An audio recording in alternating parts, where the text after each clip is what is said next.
안녕하세요. 반갑습니다. 성경적 연애 6번째 시간입니다.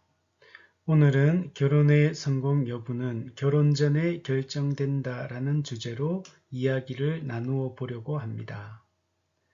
우리나라는 결혼 연령이 꾸준히 증가하는 추세입니다. 이전에는 30세를 넘으면 노총각, 노처녀라고 불렀는데 지금은 미혼인 경우가 일반적입니다. 시대의 흐름이 변한 것입니다. 그만큼 결혼하기가 어려운 시대입니다. 경제적인 이유, 결혼에 대한 부정적인 생각 등등의 여러 가지 이유가 있을 것입니다. 꼭 결혼을 해야 하나 라고 생각하는 비혼주의자들이 증가하는 추세입니다. 그러나 그리스도인은 세상적인 의미에서 비혼을 선택해서는 안 됩니다.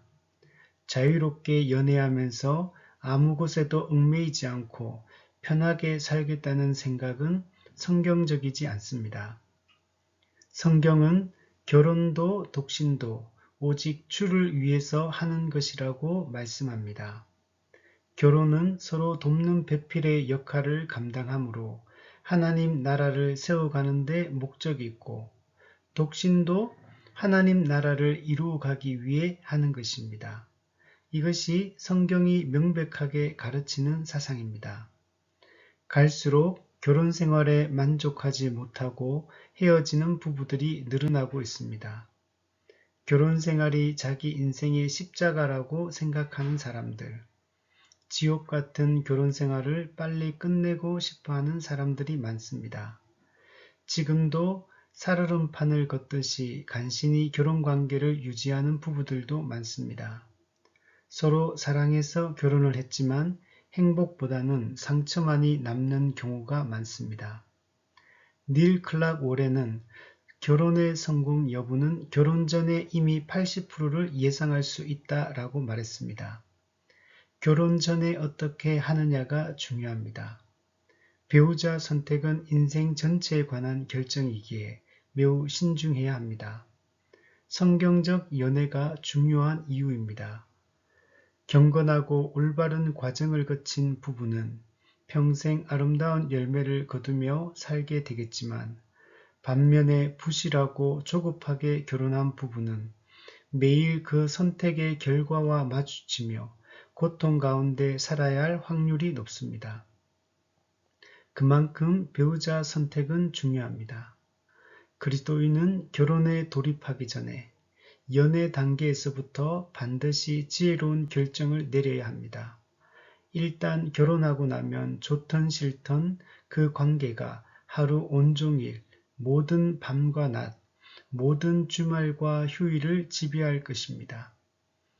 배우자는 아침에 일어날 때 밤마다 잠자리에 들기 전에 매일 봐야 할 얼굴입니다. 배우자는 나를 격려해 줄 수도 있고 낙심에 빠뜨릴 수도 있습니다. 배우자의 말은 나를 행복하게 해줄 수도 있고 수치심과 절망감에 빠지게 할 수도 있습니다. 배우자의 손은 나를 붙들어 줄 수도 있고 나를 해칠 수도 있습니다. 배우자의 존재는 무한한 기쁨과 행복의 원천이 될 수도 있지만 온갖 고통의 원인이 될 수도 있습니다. 특히 신앙의 차이, 생각의 차이는 절대적인 영향을 끼칩니다. 이것은 최종적인 권위를 어디에 두느냐의 문제입니다.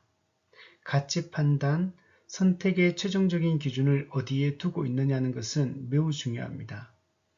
인생을 살아가며 수없이 가치 판단을 해야 하는데 가치관이 다르다면 항상 부딪히며 스트레스를 받을 수밖에 없습니다. 전혀 다른 세계관을 가진 사람들이 한 몸을 이루어 살아가는 것만큼 고통스러운 것은 없습니다. 그래서 성경은 주 안에서만 결혼하라, 믿지 않는 자와 함께 멍에를 매지 말라고 하는 것입니다. 그 선택에는 반드시 신자에게 고통이 뒤따르기 때문입니다. 그러므로 결혼 전에 어떻게 하느냐, 즉 연애 단계에서 어떻게 하느냐는 매우 중요한 문제입니다. 오늘은 여기까지입니다. 오늘도 성경적 연애 영상을 시청해 주셔서 감사합니다. 하늘향기교회는 대구 범어동 궁전맨션 상가에 위치하고 있습니다. 오늘도 그리스도 안에서 은혜와 평강이 넘치는 하루가 되시기를 바랍니다. 다음 시간에 또 만나겠습니다. 감사합니다.